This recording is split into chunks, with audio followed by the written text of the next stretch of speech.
This week on Deep Space Pride, a gay Star Trek podcast, we preview Strange New Worlds, and we also talk about Picard Season 2, Episode 9, Hide and Seek.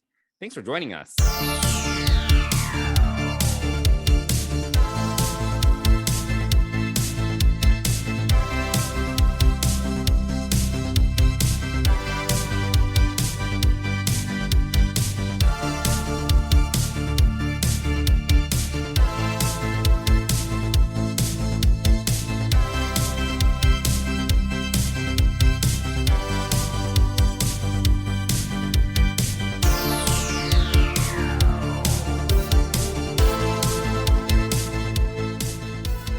Mike, how's it going? Hey, Johnson, I'm doing all right. How are you?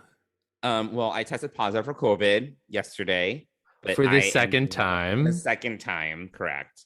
But I feel okay. It is like very much MBD this time compared to last no year. Big deal for those who don't know the slang. Correct. Well, that's good. But it's you a little bit did feel in the back of my throat. Right. We were talking this before we hit record, though, and I'm curious why a little bit more phlegm would cause you to go get tested. Well, it's more phlegm than usual. Like the back of my throat was scratchy.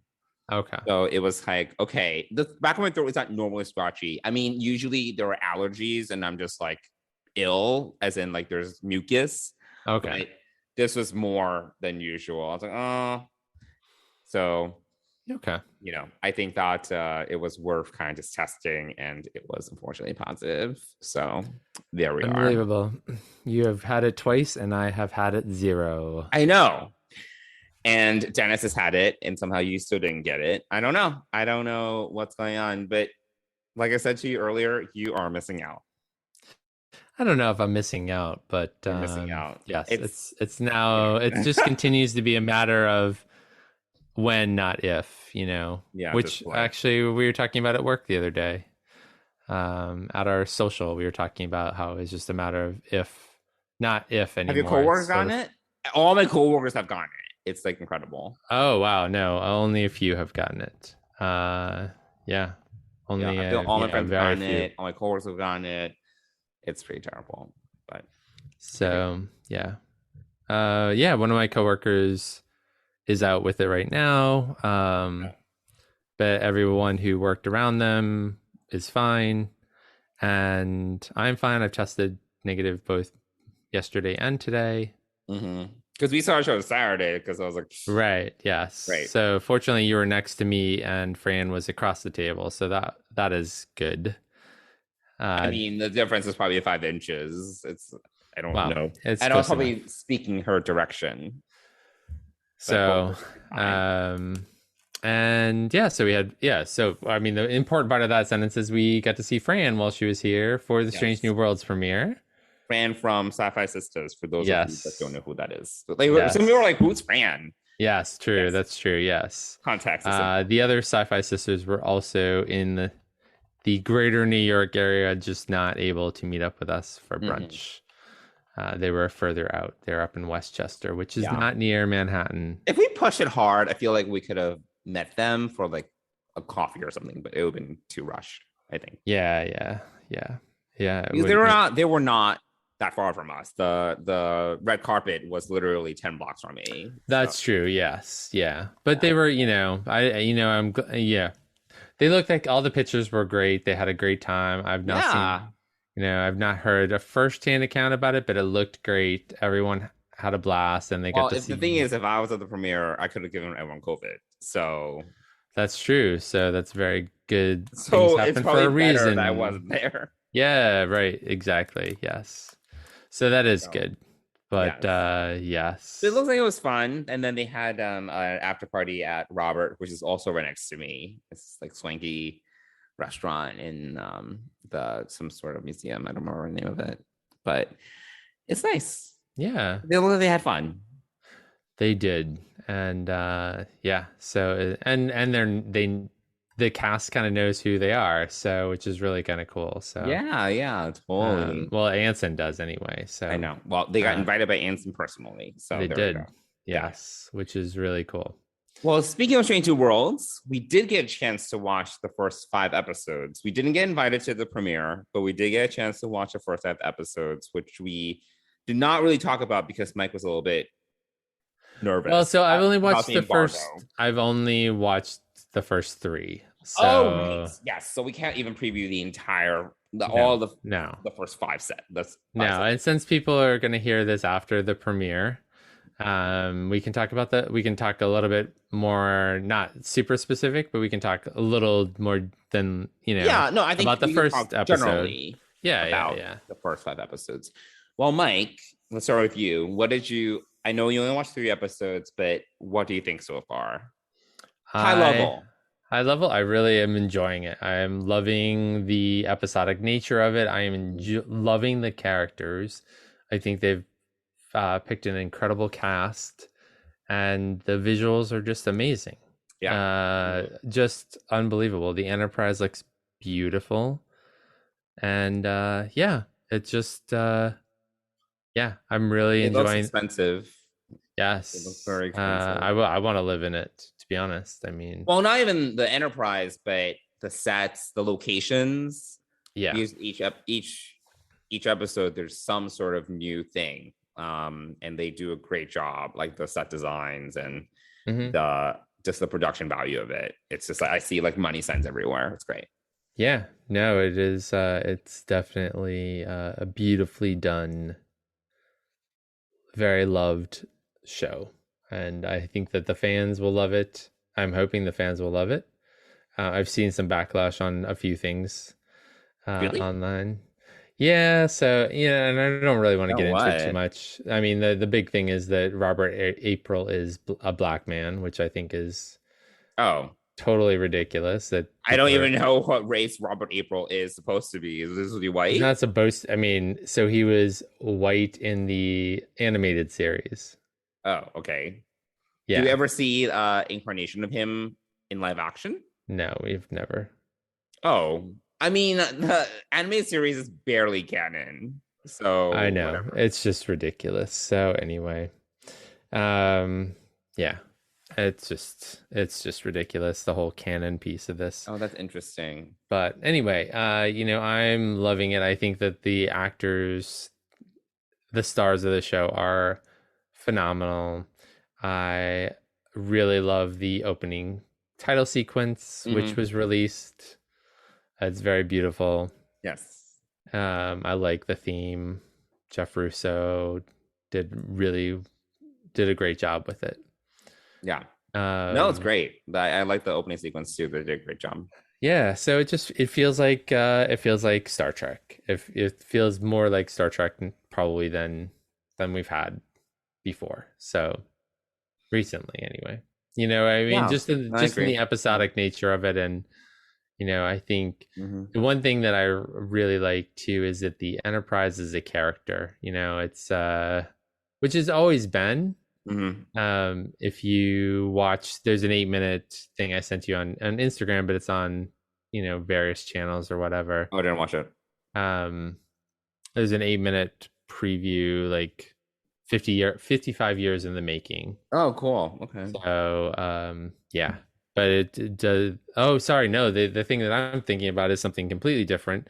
It was a short video I saw about the Roddenberry archive, and they're doing some restoration of the cage, and I don't know too much about it, but they were just Michael and Denise Okuda, who we both know and love. Yes. We're just talking about how the Enterprise was its own character, and yeah. So they're in all its iterations. So yeah, I was applying that to Strange New Worlds, which I totally believe, and it's it's beautifully designed, and I think we both remarked that when you see the captain's quarters, you're like, whoa. But that was one thing I was going to say. It's not just his quarters.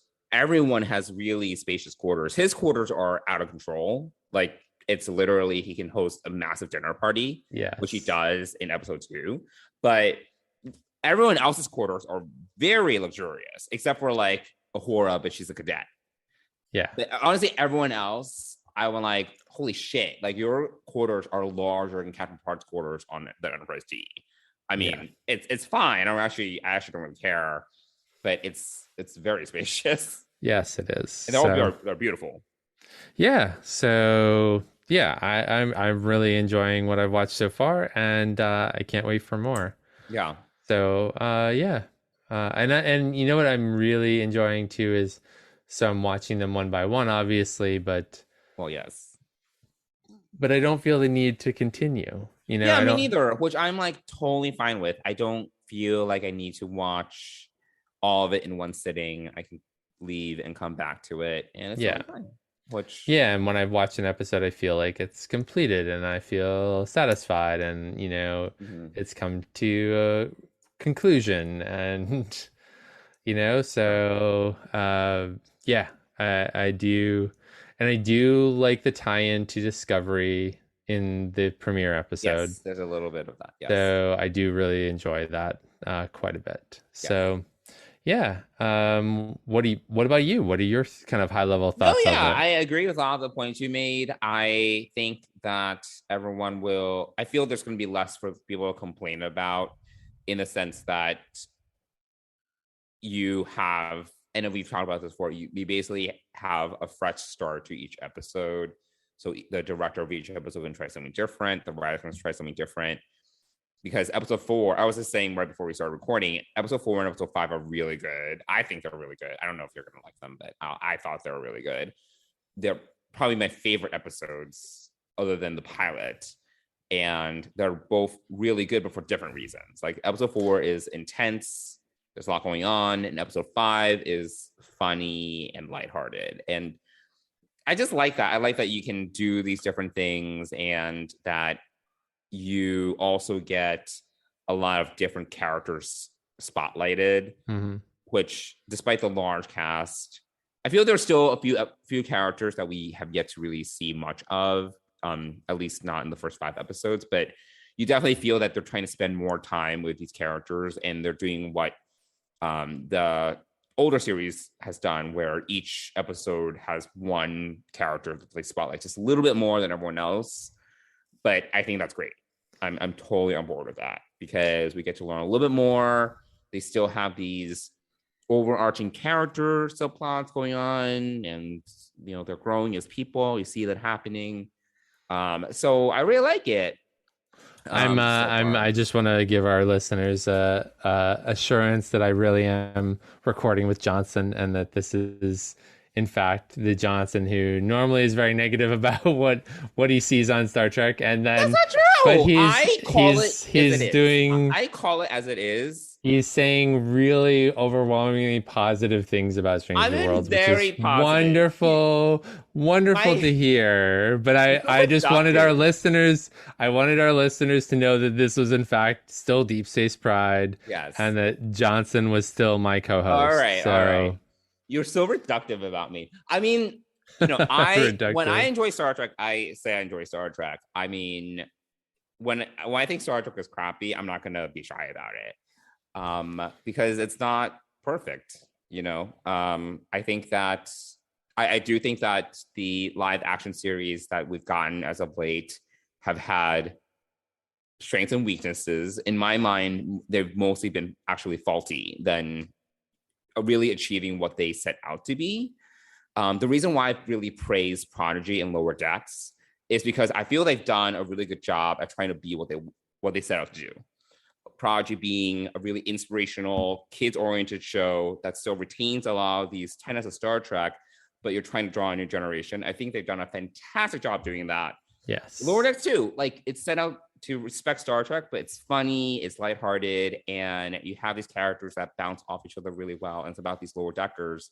And I think that as a show and as a conceit, they've just done really well doing that. Picard and Discovery, I'm not going to get into it. I just think that, because I think a big part of it though is because of the serialized nature of those shows. They invest so heavily in this like one plot, and then I think before you know it, it just gets tired, and then they try to string you wrong. I mean, I think that's honestly like a very consistent through line of much of my criticism of those two shows. and it exposes other weaknesses along the way. So Hmm. I think what is different about Strange New Worlds is that you get this fresh start. You do something new. If one episode doesn't work, that's fine. We don't need to like harp on it forever and ever. It doesn't need to carry, those issues without one episode don't need to carry and be carried through the entire season. So Right. Yeah. I think that there are definitely strengths of that kind of storytelling that has made Star Trek historically, even the old, like the old series, we've had plenty of complaints about like the original series, TNG, Voyager. There's just so many bad episodes. Notice I did not say Deep Space Nine because I think there are a couple bad episodes, but relatively speaking, Deep Space Nine has more better episodes than bad episodes. Yes, I would But agree. the thing is that you get to start over. Just because you have a threshold on Voyager doesn't mean every episode's threshold. You know what I mean? It's not like the entire season is threshold and about Janeway and Tom Paris having salamander babies. You know what I mean? It's not like the entire season. So I think that's what you get to reset and you're like, oh, did that episode even happen? Let's just forget about it. Well, I also think it gives people an opportunity to have a favorite episode and like an episode because it's based on a certain character that they're interested or they find connective to who they are. So Right. I think that that's also the nice thing about this. Yeah.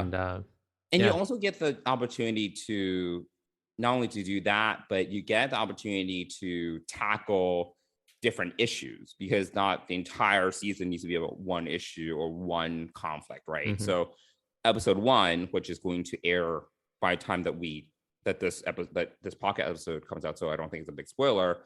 There is a little bit about, society and our day and age, right? Mhm. And where we are at the moment, and it's weaved in actually really well into the episode plot line, and at the same time it's like it's not harped on endlessly. It's like, all right, next episode is like something completely different.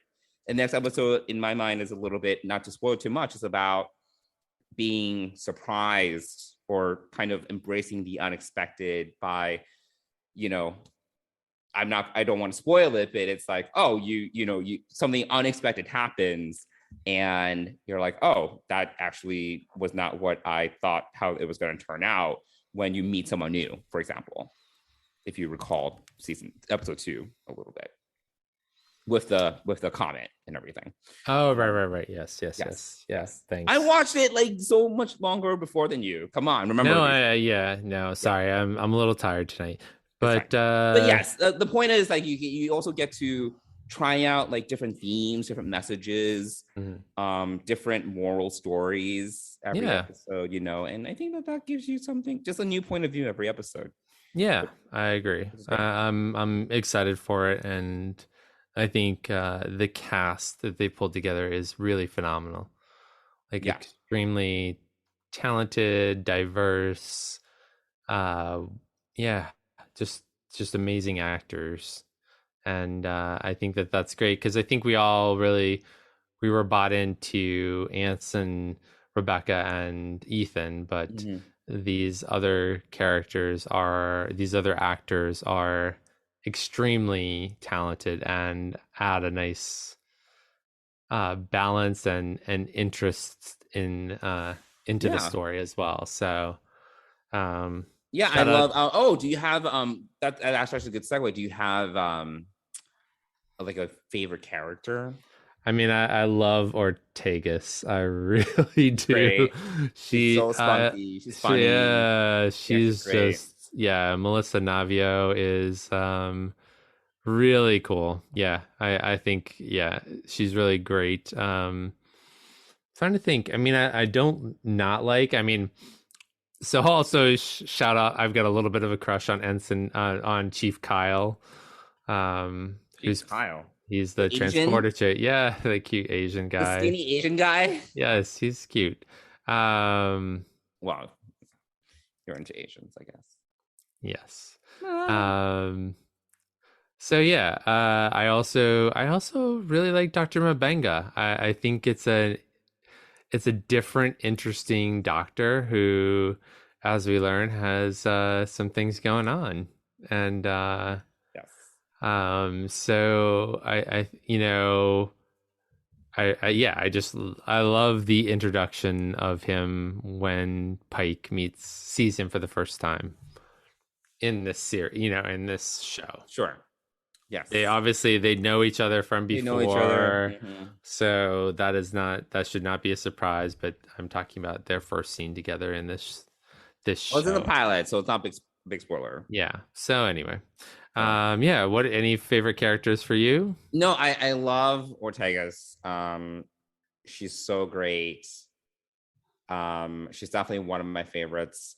I'm actually really liking all the women, to be honest. They're all Yeah. very different. Yeah. Nurse Chapel, I'm glad that we're giving her like more to do. And they're all kind of spunky in different ways. They're all very Yeah. strong women, and I Mhm. love strong women. Yes.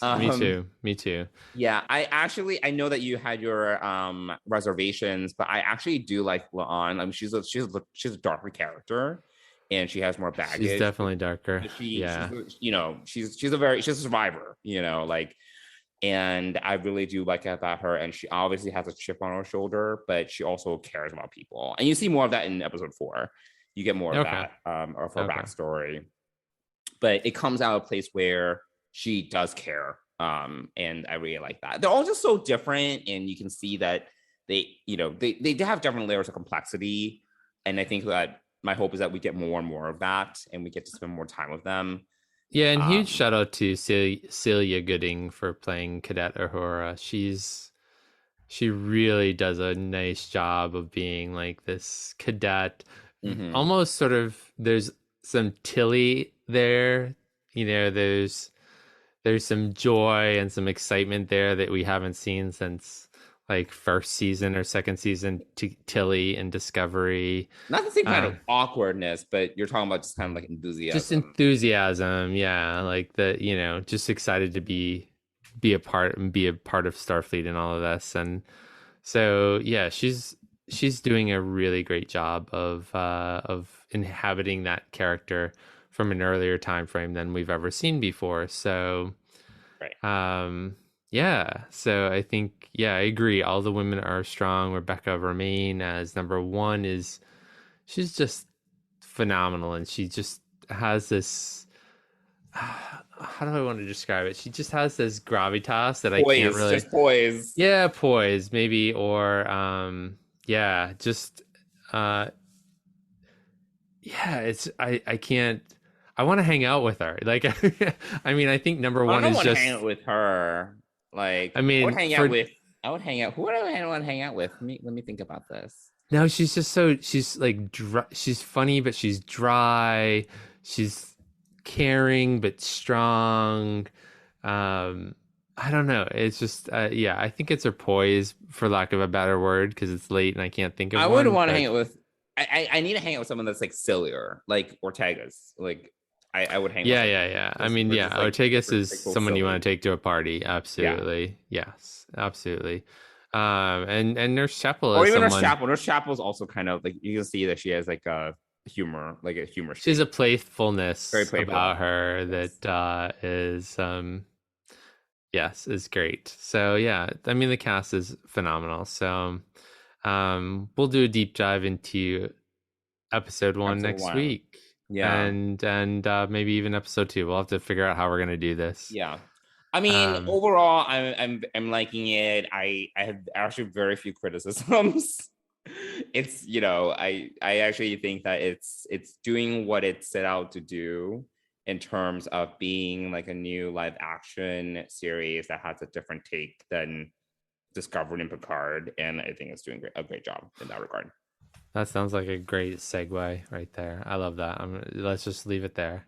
Well, one spoiler alert. Such news item that we talked about briefly is Alison Pill did an interview. I think it was MovieWeb, and she basically let it out that she's not in Picard season 3. And by the time our episode airs, this will probably be pretty obvious, or not. I don't know. Or maybe we saw the last of her in this episid. Oh God, episode 9. I don't know. We need to go back to. Oh, we need to go back to the Stargazer. Right. Yeah. So anyway, yes, I am I'm I'm annoyed by We're this. displeased. I Yes. am I am displeased. Yes. I get it that she's doing an interview for another show, but to let something slip like that, I just think, if it had been a Yeah, week she should have later, said like, "Oh, sorry, I can't talk about it." yeah, with the finale coming up, I'm just really, yeah, I'm really, yeah, I'm not happy that that came out at all. Um, I I yeah, I just I'm disappointed, and I really like Alison Pill. I think she's done a phenomenal job this season Mhm. playing Jurati slash the Borg Queen. MVP. Yeah, definitely. She's definitely, and just to let that slip really just disappoints me, and it annoys me because I really want to go into this finale with my, just to enjoy the ride and see what happens and see how Sure, it all comes together, sure. how this season kind of comes to a close. And I didn't want any preconceived notions about Mm. things. And I Well, really we're am. definitely gonna get her. It's just like No, we're not going no, to. it's just not cool. I mean, and I'm sorry, I really like Allison, but I'm, you know, Wow, she's not, you're very I'm, disappointed. I wasn't that disappointed. I was like, no. oh, okay. No, I am. Yeah, because I think, what, everything's focused on Strange New Worlds. There's no reason why she had to do an interview for this, now and then, let that spill. I just think that that's kind of crappy.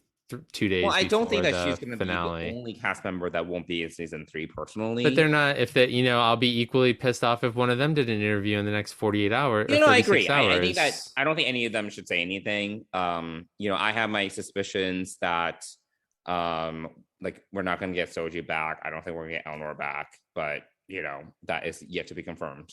So, Yeah. Yeah. Who but knows? anyway, so that So was yeah, that one was, breaking item. yes, that was Yeah.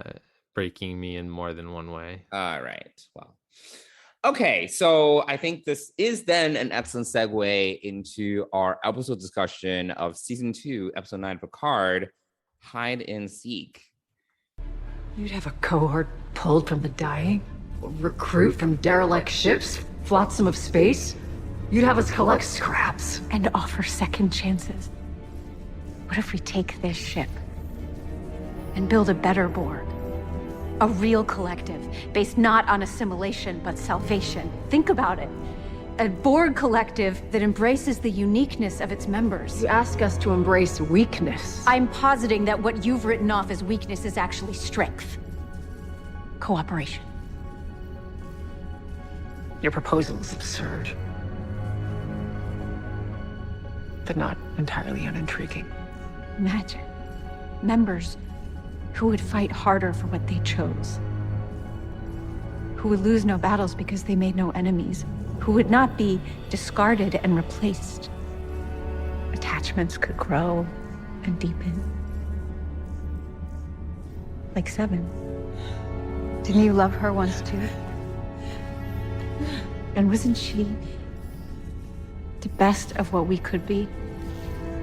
Somebody who used her Borg half to serve the best of her humanity. Let's build a universe of sevens. Let's start with this one. All right, Mike. So why don't we talk really quickly just about high level thoughts when it comes to this episode, and then we can go into the specific like character. Okay, yeah, Why don't we do that? So, sure. Mike, why don't you start since I'm the one that's leading this podcast?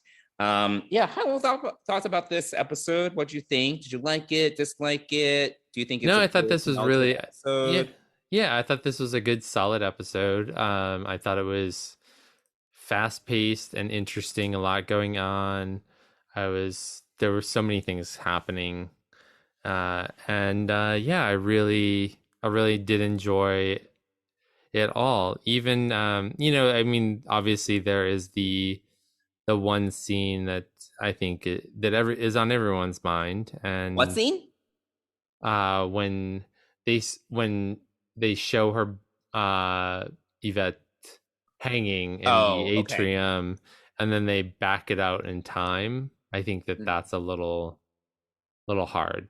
Because you actually see her doing it in That was reverse, interesting when they did it. but still, that was a little hard.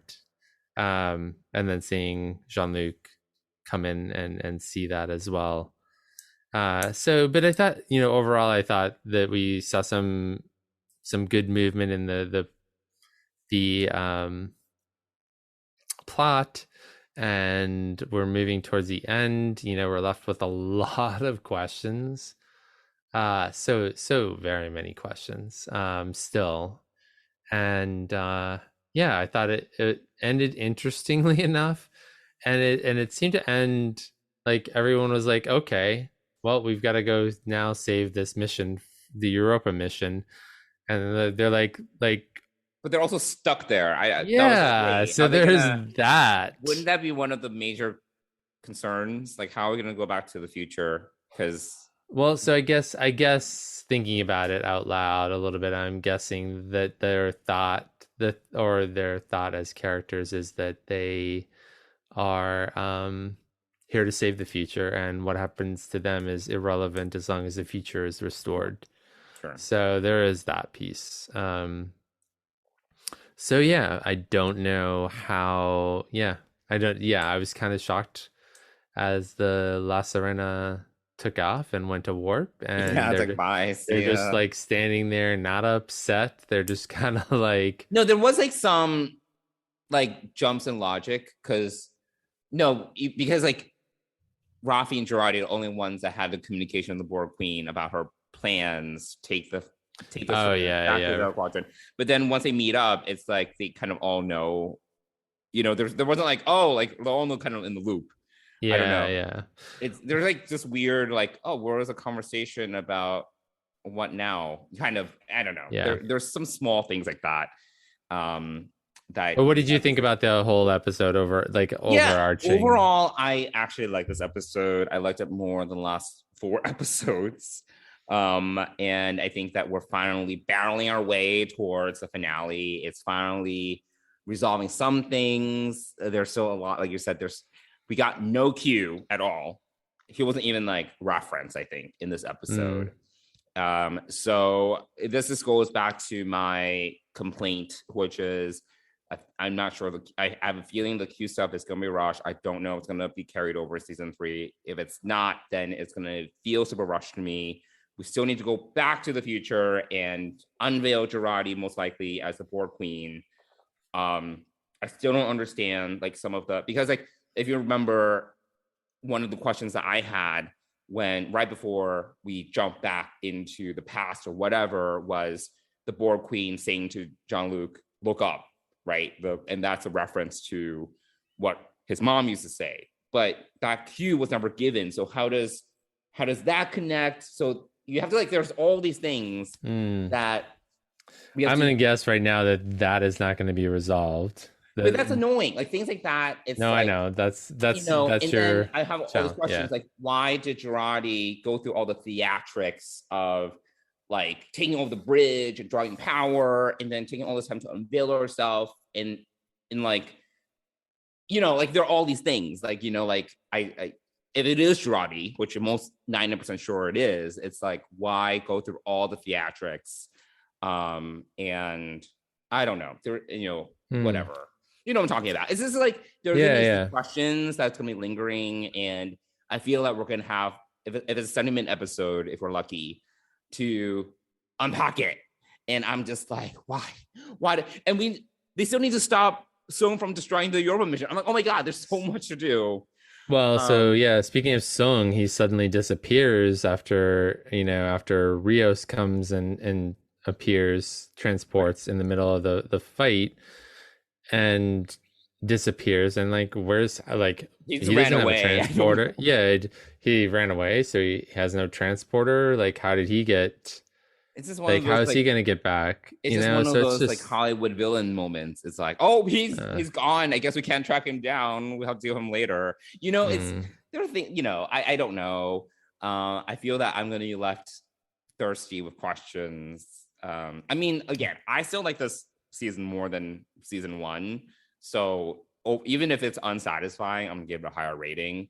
I just wish again that we weren't so rushed.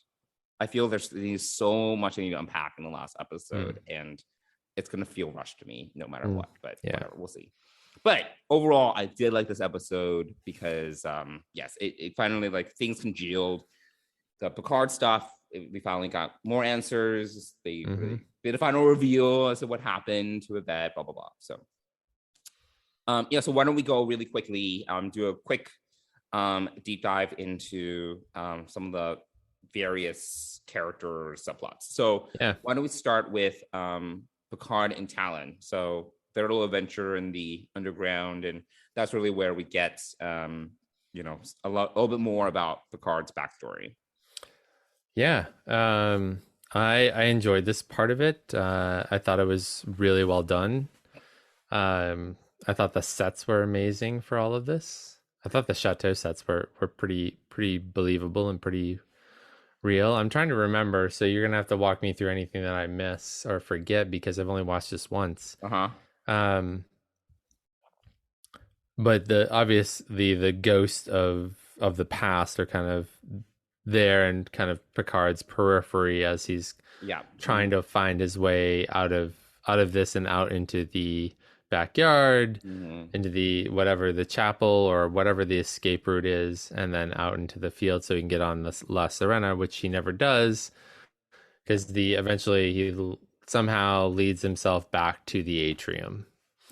And but I thought that all of that was really well done. Like I just thought that piece, I thought they weaved it in well. It didn't I thought they did a better job trying to weave in that story with what was going on versus the monsters episode, which was a lot where it's all in his head. Yeah, it's a lot in his head, but then it was kind of like one of my notes about the episode, I thought it was just kind of really slow.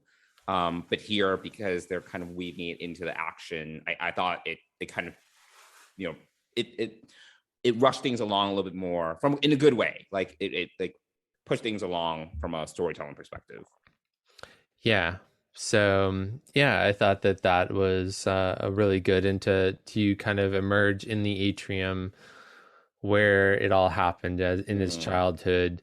I'm really glad that there wasn't anything to do with his father in this episode. I'm glad it was just focused on his mother, you know, and finding her. But also knowing that he was responsible for releasing her. So I thought there was some touching moments where they're he's laying in the bed with his mom. So there's that. So yeah, it's just you know, it's definitely traumatic, and seeing that, I think they really did a great job of showing those experiences from a child's perspective, and not really explaining a lot, because a child wouldn't have explanations for things. Like it would, in a child's memory, it would be kind of like patchy like that, like knowing where the key is, getting the key, going in, laying with his mom, you know, waking up, his mom's not there, going to find her. You know, I thought it was just really well written in that sense, that it wasn't too overly overwritten as if an adult were writing it. It felt very real to me in the sense that this was the memories of what a child would remember. Yeah, you know, there wasn't, so I thought that was really well done. It certainly does explain a lot about Picard's background. I actually think that this is actually a really, really great point about his background and why it's so hard for him to become connected to people, and why he's always standoffish. And so it for me, it really did kind of explain a core. So in your mind, what is the connection between, obviously it's trauma, I get that, but between what happened with him and his mom and then him letting people in? I think it's just the fear of loss. Just, you know, if you're not attached to people, you can't get hurt. So it's a self-protection kind of thing. Yes, it's all related to trauma, but I think it's more of like a self-protection thing. Um, yeah, I mean, it's obvious that he's close with the crew of the Enterprise D, and he's still close. If you remember back to season 1, he met with his friend who was on the Stargazer, the doctor who was on the Stargazer for a number of years. So, he does have some relationships, but I think it's their work relationships, and they've stayed work relationships. And But you said friends. It's I think wasn't the posit. Yeah, no, I'm not saying about friends. I'm just saying about like more someone like, who like love, a lover, like deeper, like yeah, like a not a relationship, but yeah. I mean, like more than a friend, I guess. yes, yeah. I think he's able to form friendships. Obviously, that's clear. But I think that it's romantic relationships. Romantic, that's the word. So yeah, so I think that sort of explains a lot for me on his perspective around that. So and why he's that way. So I thought it was really, really well done. And at the end where he's kind of at face to face with Sung, and I wasn't convinced that there wasn't going to be someone hurt or shot, or I felt that the level of threat was real at that point. So I was really surprised when Rios kind of appeared in the middle of the room versus, in another part and came running in and like, shot them from behind or whatever. But yeah, I mean, I felt the threat level. I really thought that Sung was going to win, and like there was going to be more.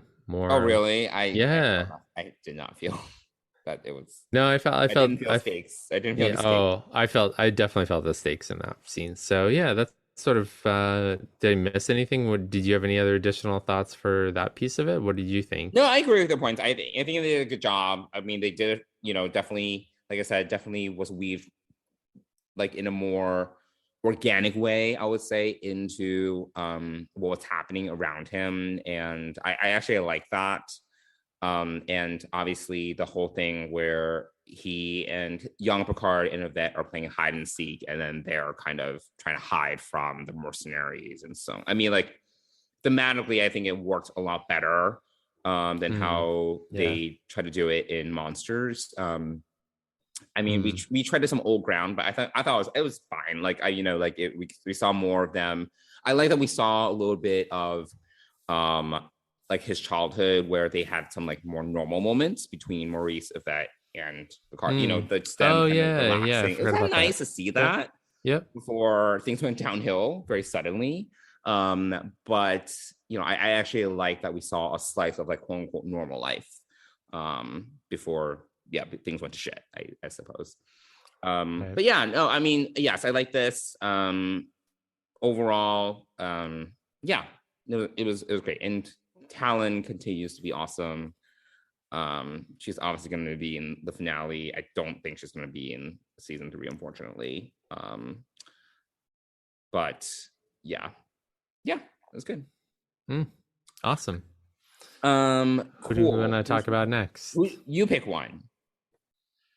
Well, I think, all right, so since I mentioned Rios, we'll just go with Rios. I think transporting away, I thought that was really good. That he listened to Picard, and that, that all happened. And Picard tried to protect him by locking him out. So I thought that was all really good. I thought that, they underplayed a little bit Ricardo's traumatization, if you want to call it. And I think we're overusing that word a little bit, but the impact of him being a part of that, I thought that was kind of Rios? What? Rios? Ricardo? No, Ricardo. Her son. His name is Ricardo. Ricardo. I don't know. I don't know the name of her son. Yeah, Ricardo, I think is his name. Okay. I think they underplayed his trauma and kind of put him to bed too quickly, and like obviously it's not a focus, but I thought that I didn't necessarily believe that he was sort of traumatized, I guess. So that's why I feel like it was underplayed, but I understand that they kind of needed to get him out of the picture so that he and Teresa could kind of talk. Sure. And I was I guess the fact that the mission had kind of kicked back into high gear kind of changed his mind, and he was like, I gotta finish this. I gotta, so I think some people are gonna have a challenge with like, well, 5 minutes ago he was like, I'm gonna stay behind. And well, no, I think in a mission setting like that, when lives are at stake, when his like crewmates' lives are at stake, I think that, that comes first. Yeah, so you kind of see that kicking back in, and his desire to go back and help them. Right. So, and he gets there in the nick of time. In the nick of time, yes. So yeah, I thought I don't know how he was able to figure out like Talon's transporter, but whatever. Okay, yeah. Sure. Well, sure, yeah. It's like Starfleet engineers; they can do anything. Really, they really can. So they really can. It's typical. So it's not yeah. Really, not really. So that's there's that. I just wanted to kind of get that out of the way since I mentioned Rios. Do you have any other thoughts on the Rios storyline? Not really. Do you think that? Okay. Do you still think that he's gonna stay behind, or do you think Teresa and the kid are gonna go with him back to the future? If it's of those two choices, I think he's gonna stay behind. I don't think that they're gonna go to the future with him. And I'm skeptical. I'm kind of skeptical about. So here's how would this break down? I guess I'm trying to think of. Like, I think it's even odds. No, I don't think. I think there's a 50% chance he's going to stay behind. Stay behind. I think there's a 30% chance that they will go to the future with him, and I think that there's a 20% chance that what was the other option? Shoot. I mean, he could just go back without them. That he goes back without them. There we go. I guess that's the other option. Yes, I lost that at the end. I mean, I don't think any of them are gonna die. Like, I don't think so either. No, I don't think so either. I think I still think he's gonna end up staying behind. Is my bet. I don't think they're gonna go through the future. I don't think they're gonna separate. I think that he's gonna stay behind. Yeah. I agree with those odds. I think there's a possibility that they might go to the future, but I think that more than likely he's gonna, especially like given some of the episodes where he's like, yeah, the 21st century is kind of cool. I feel like he's gonna probably stay there. So. Yeah. You mean the 21st century, not the 24th century, the 21st. No, 21st. I said 21st. Okay. Sorry. Yes, I said 21st. Yeah, I don't know if we're gonna get like these like butterflies they kept on which they kept on talking about and trying to like, but I don't know. They've honestly done so much, it's ridiculous. Like, by the way, they just left all these mercenaries around. Did they even kill all of them? That's a question. And they have all this like now like Borg technology in them. By the way, Talon, her phaser rifle breaks. She just throws it on the floor. I'm like, all right, I guess someone finds that. That's unfortunate, they're just they're becoming a little bit more like just laissez-faire about the temporal prime directive or whatever you call it. But at this point, it's like shit. It's like whatever. At this point, fuck it. Who cares? So anyway, and that's the other thing. Like, because if they get left behind, or that's the other thing. It's like, well, that's not gonna help. The timeline if they can't go back to the future and they're stuck there. But we'll see what happens. Yeah. Cool. Okay. So, all right. Now we're left with two juicy ones. So why don't we talk about Rafi and Seven? Sure. Yeah. Yeah. What do you? So. I don't even know where to begin with them. I sort of went right to the end. Together. They're great together. I think all the scenes with them in it are awesome. I love the chemistry between them. I love the talking, the way that they're talking to each other.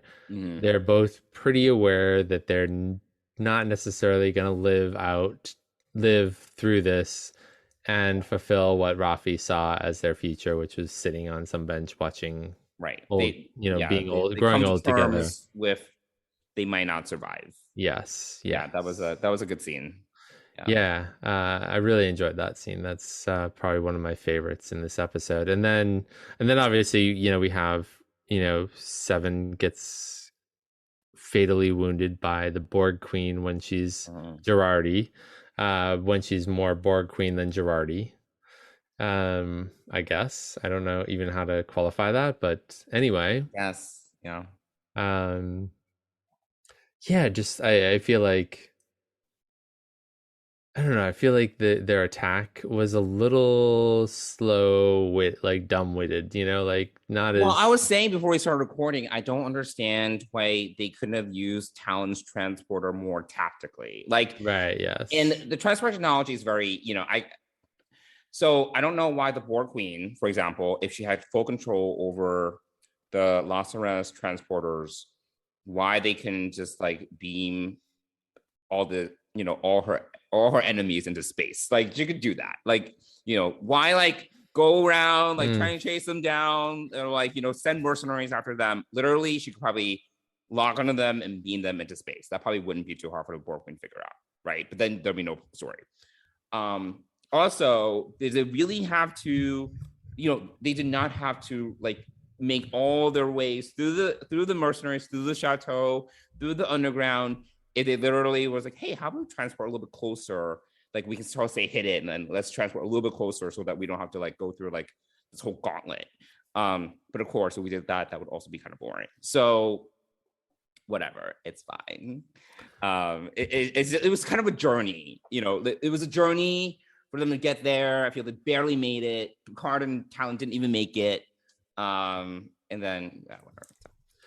Yeah, I think, the hard part is that they're trying to do something at the console and either lock her out or do something, and they're not really paying attention to, like, she's still around. Like, be on heightened alert. Why are you going to let her walk out of that, whatever, whether it was a turbo lift or whatever, or a room? And then they also were like, they had their guns at her, and they were like, don't make us do it, Jurati. I'm like, okay, she's not in control. Just at least heavily stun her or something. Yeah, exactly. I think that's like, the logic. At least try to heavily stun. Like, yes, you don't have to vaporize a woman, but yes, I agree. That's a setting.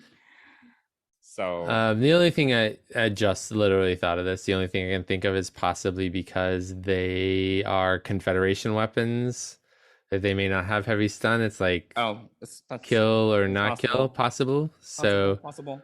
I just creating it out for them, if that's it. But yeah, I thought it was kind of maybe that is the answer. That's why they didn't want to shoot her. Maybe. So I thought that they were kind of ill prepared for her. That she was coming.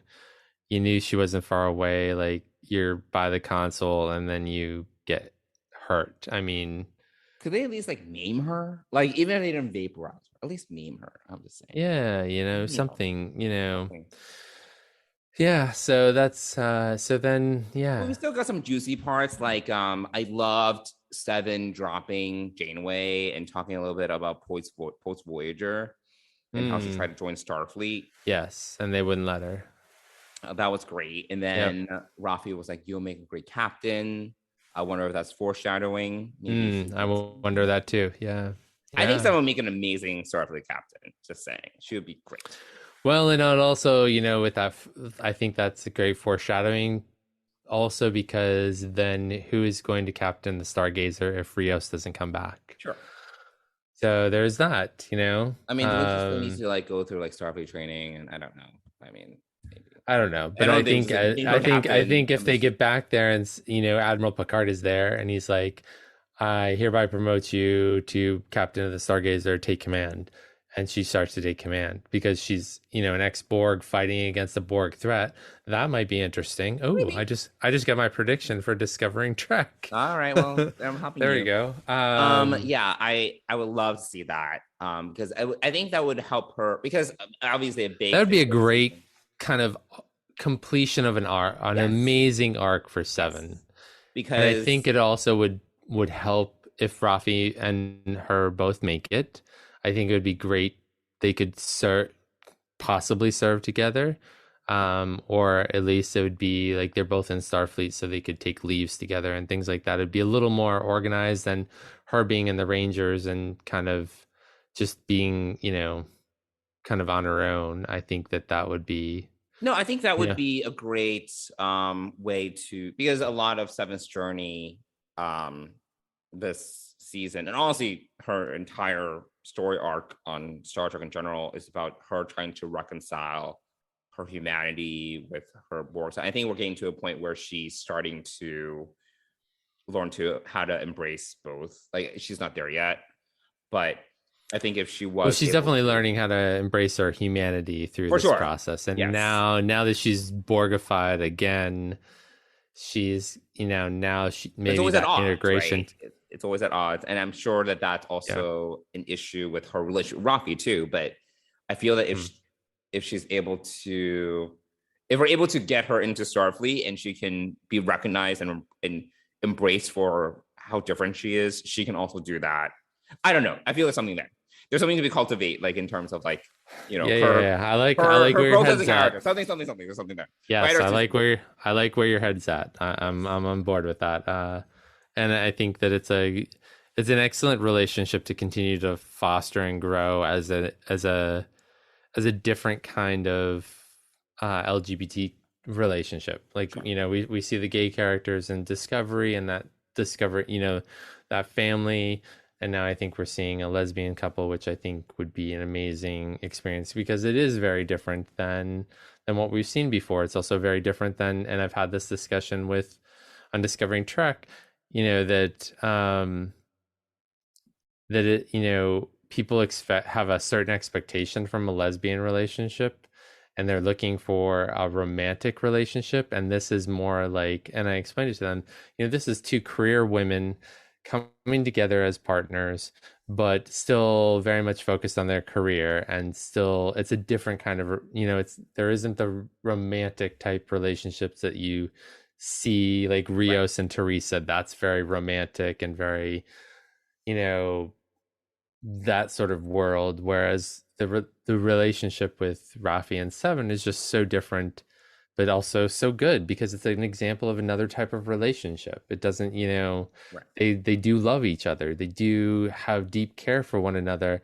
It's just not shown in the way that, most people are familiar with outside of being part of the LGBTQ community. So, yeah, I think it's a great, and I would love to see that kind of continue and be able to be explored a little bit.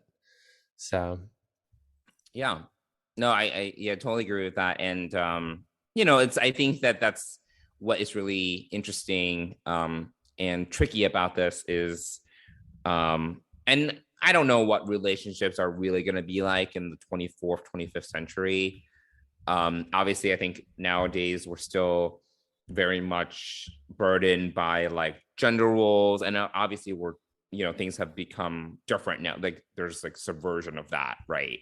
But I think that at least for a lot of like same-sex relationships, sometimes there's a little bit more navigating that needs to happen when it comes to like quote unquote roles in the relationship. Yeah. Not to like put specific boundaries or barriers around that, or like put labels on it, but sometimes you do need to figure out, like, based on the personality, like who is more the caretaker role, because you are going to have someone that is more sometimes you are going to have one person that is more inclined to nurture, and sometimes you are inclined to have someone that is more like work-oriented, career-oriented, but that's not always going to be every relationship. Like I think sometimes in like more heteronormative relationships, for better or for worse, those lanes are defined. But even in those cases, we've seen that, like, that can be damaging, right?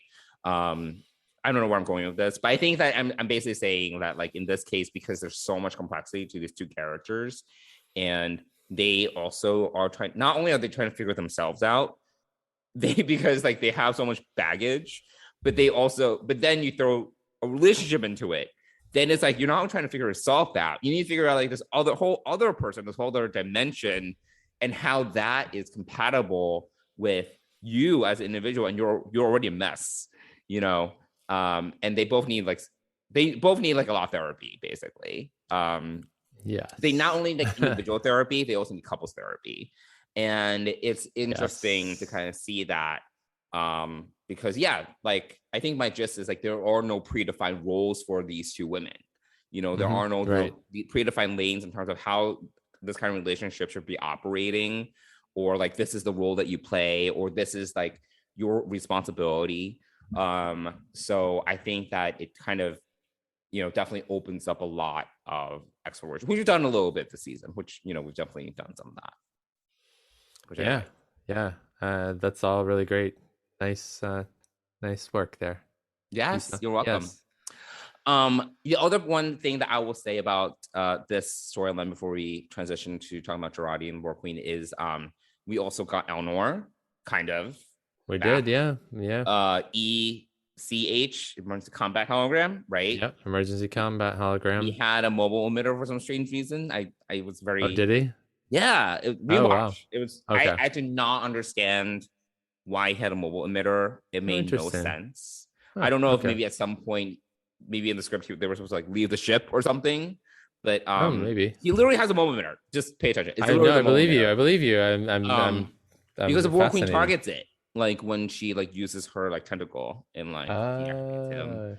I was just like, why is there a mobile emitter? Because he doesn't need one, because we know that the holograms can also be tactile on the last arena if they need to be. Yeah. Oh, that's interesting. But I don't know. I thought that was odd. It was great to see Elnor, and Elnor got some good scenes, and I feel that because of this, we're not getting Elnor back because you have the emotional resolution. I don't think. Yeah, we do, but also, I mean, practically speaking, the body of Elnor is gone back with the Borg Queen. Oh, that's right.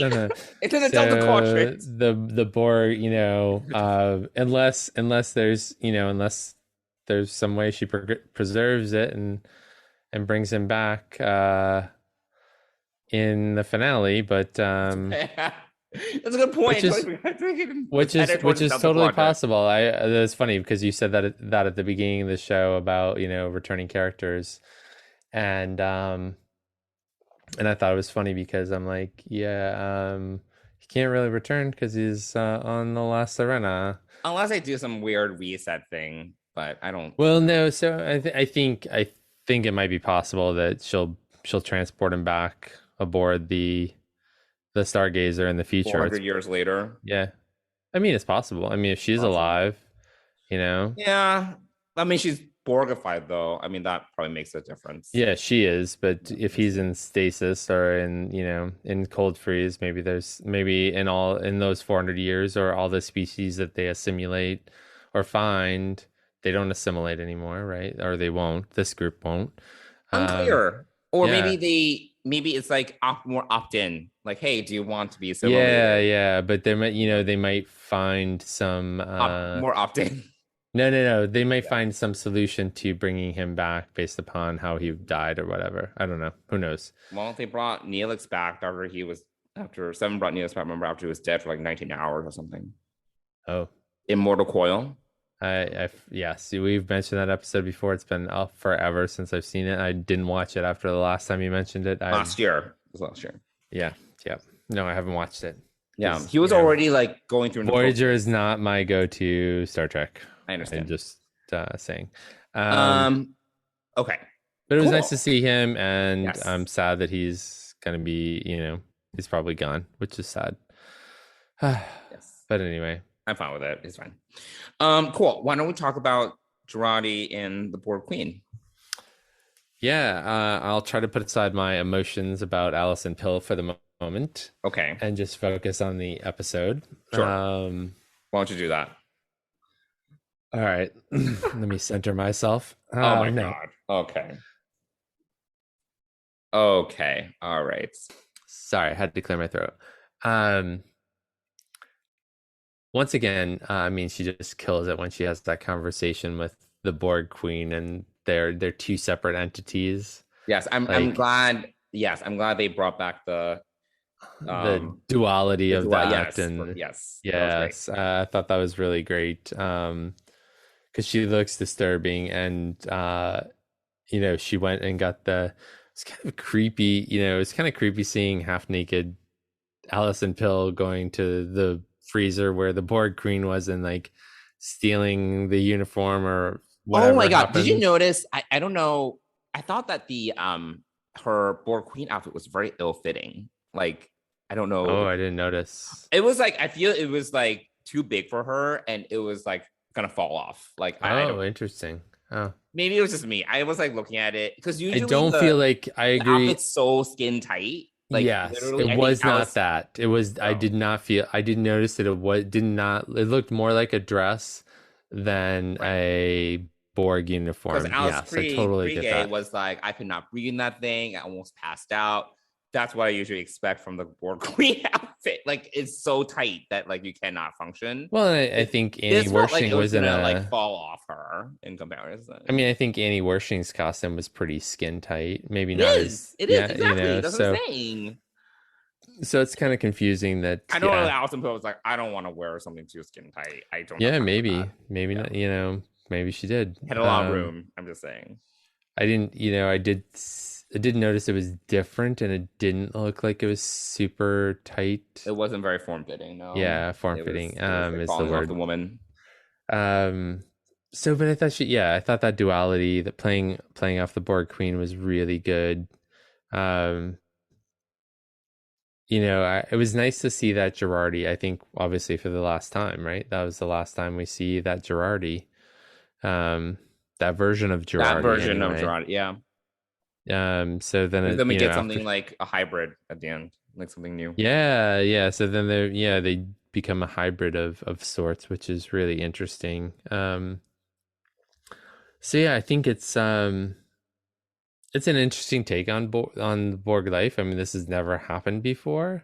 Mhm. Again, this is all from a separate timeline, which means that, you know, we've created another split in time. It's really confusing, I have to say, because this Borg Queen is now headed toward the Delta Quadrant, and the Borg are already there. So is she going to go back to the Delta Quadrant to convince the current collective to change our ways, or is she going to create like a new collective? That part's unclear to me, and I'm not sure we're going to get the answer in the finale. Because we know the Borg exists for sure in the Delta Quadrant. They're definitely around. Yes, in that time frame. Sure. Yeah, in that so that version of the Borg, you know, the Borg, or the kind of the pure version of Borg, is out there. Right. The original. Yeah, so it's a long time. And in our 25th century timeline, it appears that the Borg are no longer a thing. Or to what they were saying in episode 1, they're kind of like, you know, fragmented, or, you know, they're not, something happened. I don't know if it's like what Janeway did or something. Okay. But they're still around. Like, they're not like all gone. But at least back in the 21st century, they're still around. So so she still needs to go back, and then this timeline still keeps on going, I guess.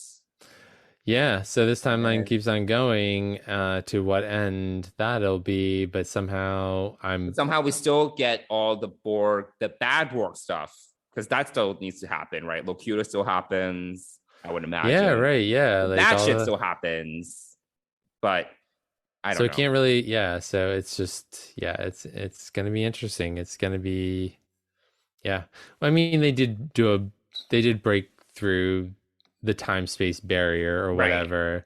So they are from there needs to be some sort of alt timeline, or I don't know. There is some other multiverse, right? There is some other universe that they come from. So there we go. Confusing. That's it. Yep. I thought this was interesting. The whole thing in terms of the Borg Queen and what Jurati was saying to her. I mentioned this to you over Slack. It read very Destiny to me, if you recall, like the origin of the Borg Queen, and like why the Borg Queen has this hunger to assimilate. It read totally Destiny to me, like, because it's out of like this unending loneliness and desire for more. I thought that was the first thing I thought of. I'm not sure how convincing it was for literally the Borg Queen's mind to change in like another 2-minute conversation, but I'm like, sure. I'm like, maybe Jurati has like a different angle, or because she's in Borg Queen's mind, she knows more. I mean, she was able to like, give us the news that like basically the Borg civilization comes to an end in any timeline. Like it's always doomed to fail. Mm-hmm. So that's new news, I suppose. And I think that for her to maybe hammer that home to the Borg Queen makes the Borg Queen decide, all right, if that's, if my way is not going to work, then it's time to try something new, I guess. Yeah. I'm like, I sure. mean, yeah. I'm just not sure if like a 2-minute conversation again would really be sufficient. That feels like a many hour conversation at least it would be in real life. I guess they could talk faster in their brain, It's not. I certainly can't convince anyone of anything in 2 minutes, but whatever. Right. Usually it takes like an hour at least. Sure. Or at least the war conversations. It's like about to change someone's mind. But yeah. Yeah, I'm sad to see Jurati leave. I'm sad to see the La Serena leave, which we're kind of barreling towards this idea that ship is this that comes through the crack in space. I was hoping that by now we would be back in the future, but we're still stuck in LA. Yeah, we are. We are very much. At least for half of the episode, we're gonna be stuck in LA. That's like, oh my god. Oh, I think it's gonna be like 2/3 of the episode or 3/4. I just want to go back to the future already. I know. But what and then what are we gonna find in the future? I don't know. We're gonna spend like 5 minutes on it. Right. Basically, we're gonna spend like literally no time on it. So yeah, we'll have to see how it pans I would out. love to see the fallout, right? The emotional fallout of everything that's happened, them going back. I would love to see, the whole Seven thing. Like maybe she's like, yeah, you know what? I'm gonna try again to join Starfleet. I don't know, like something like that. Like so, I'm not saying that that's gonna happen, but it would be nice to see, like, okay, we went through all this shit happened. What do we learn? And now how do we move forward? I mean, I think we still need to go back. Picard still needs to go back to the chateau. There needs to be some sort of emotional resolution with Laris. I don't know, like all that shit. That's all has to happen, right? Yeah, that still does need to happen. Well, Laris needs to be decided, right? Yes. That is the because it was left hanging. We were left hanging, and like that was not resolved. So hopefully we get that. I think we will, but it's gonna feel rushed. I don't know. Yeah, I mean, based upon what I've seen, we don't know what Q wants. I don't know what Q wants. What does Q want? Well, I told you my prediction on that. But oh my god, I really don't want to carry over season 3, but I guess we'll see. Yeah, no, I think it's going to be a major point of season 3. But yeah, how are we going to stop Sung? I think we're like, how did Sung ever get back to LA before them? All of these things that I just don't know are going to be explained well, but we'll find out in 36 hours. We'll find out in 36-ish hours. Which means I do have to rewatch this episode again and take notes before I watch the finale, so it doesn't skew anything. But yeah, it was it was an action-packed episode. Definitely well worth the price of admission. I wish all of the episodes had been like this, but wow, we can't always get what we want. Yes, I realize. So yeah, that's so we're left with the crew watching the La Serena fly away and leaving them there. And please can still get back to LA because they have Talon's transporter. But yeah, no, yes. Sung is like, I imagine Sung got transported there by the Borg Queen. And now I guess he has a charter like a flight. I don't know. Yeah, I don't know. Passport. I don't know. Whatever. I don't know. I mean, they're in fucking France. I don't know. Whatever. I'm sure we won't. I'm sure we won't get the answer. I'm sure it'll be like a detail that's a skip over. It's something that we will be talking about because we did not get the answer. So to be honest, we're just gonna have to face it now. We're not getting the answer. He's just gonna be miraculously back in LA and causing havoc for the finale. End of story. Yeah, because how we get there doesn't matter. Because it was like when they were talking, was it last episode? Oh, you know what? Whoa. What?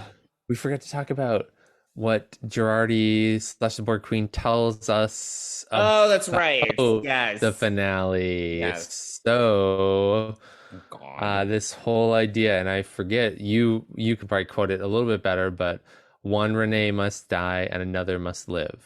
Yes, that's basically. I fell asleep during that scene second time. Oh my gosh! But yes, that's basically the gist. That's the gist of it.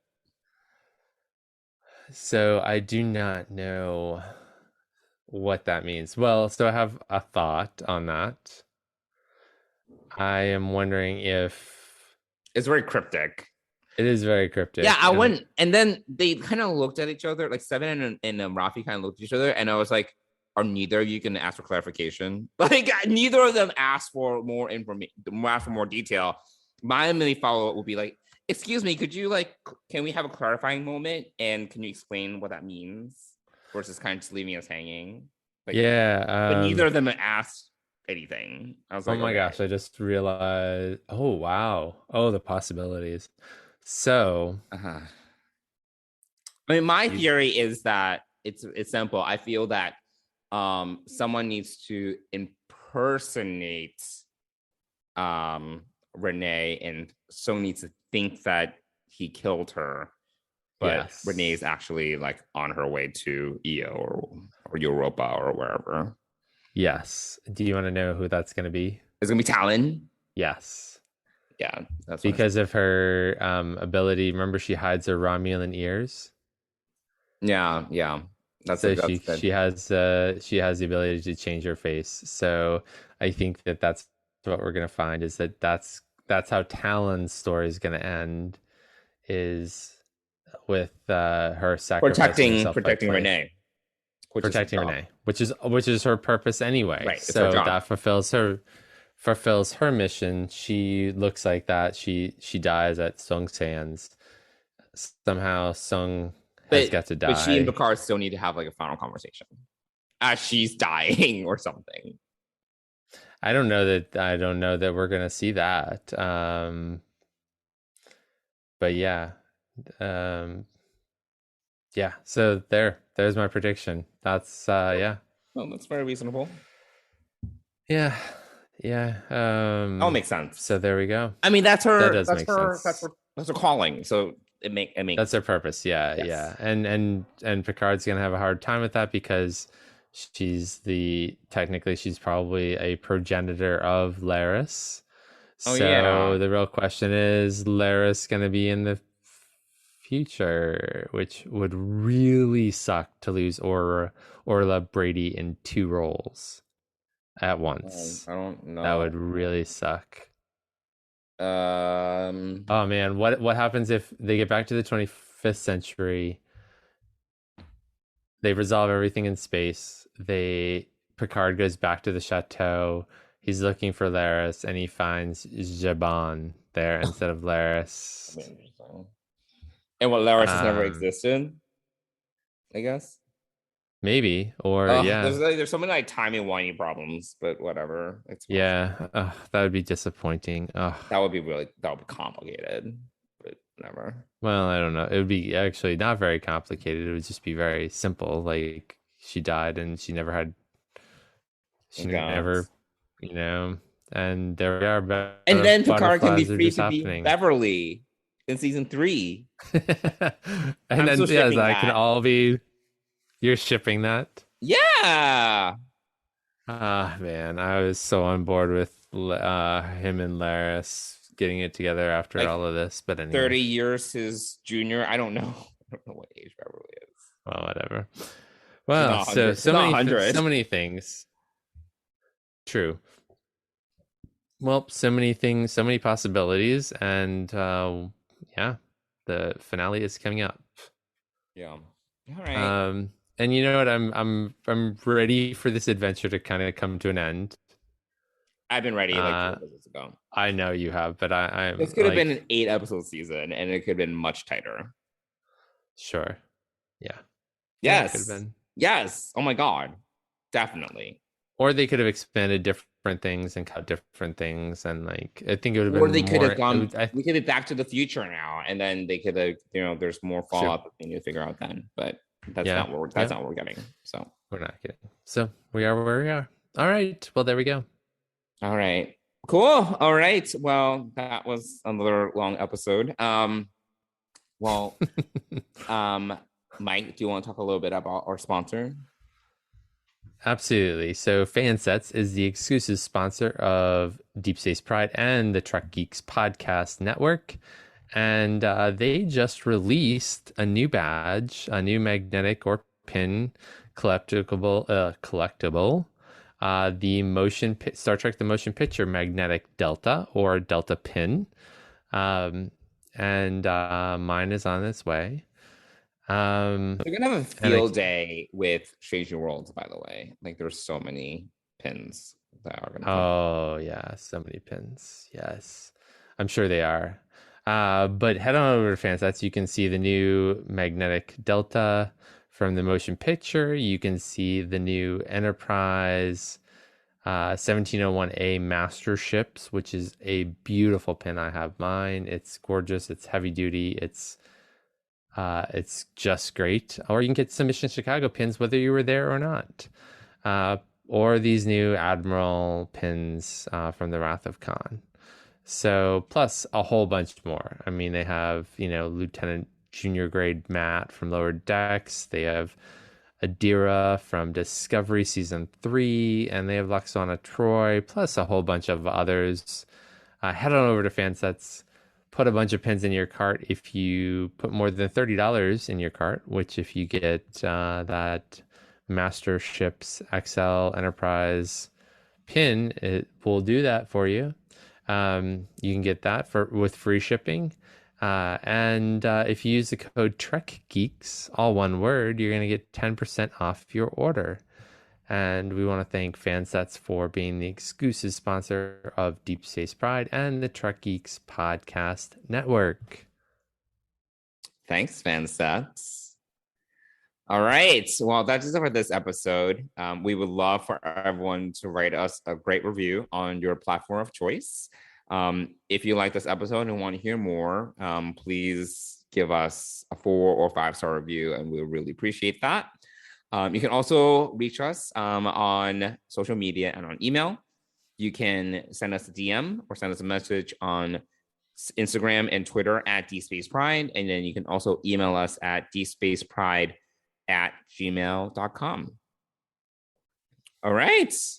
Well, another episode in the can. There we go. Mike, you are also going on vacation next week, aren't you? Yes, but we still have a plan for recording. Yes, we'll just do it at we have it all. We have our whole map done for recordings this month. So yes, you have invites on your calendar. Yes, I've accepted them all. They are in my calendar. Yes. For recording. So yes, before I go away, we will be recording next week's episode. And I'm not going far. We're just going to Fire Island. All those underwear parties. For a few days. No, there's no underwear party. We're not even staying in Fire Island. We're staying somewhere else. Wow. Because there are many communities on Fire Island. I don't even know. It's not even is it even prime season Fire Island right now? No, not at all. I mean, it's early May. Come on, no. It's too cold. But we're introducing Hamish to sand and beach, which will be interesting. Oh wow! Oh my God, he's gonna have a field day. He is gonna have a field day, and so it'll be good. And just to be out of the concrete jungle of New York City will be good too. Yeah. But I don't know. They have Wi-Fi, but I don't know how good it is. So it'll be interesting to see how good my Zooming is from there. I do have some meetings, obviously, and things to do from there, but we'll see what happens. So it will be what it will be. So yes, we're recording before I leave. And yeah, we'll get to talk about the Picard season finale and the premiere of Strange New Worlds. Yes. For real. We'll talk about the premiere episode. Yes. And yeah, we'll do that all next week on Deep Space Pride. Cool. All right. Thanks, everyone.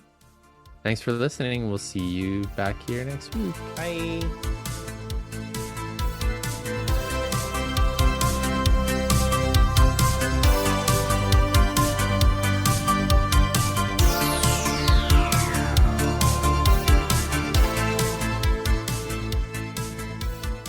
Deep Space Pride is a production of Coconut Media Works. Executive producers Bill Smith and Dan Davidson. For more great Star Trek discussion, discover the other shows of the Trek Geeks podcast network at trekgeeks.com or find us in Apple Podcasts, Spotify, or your favorite podcast app.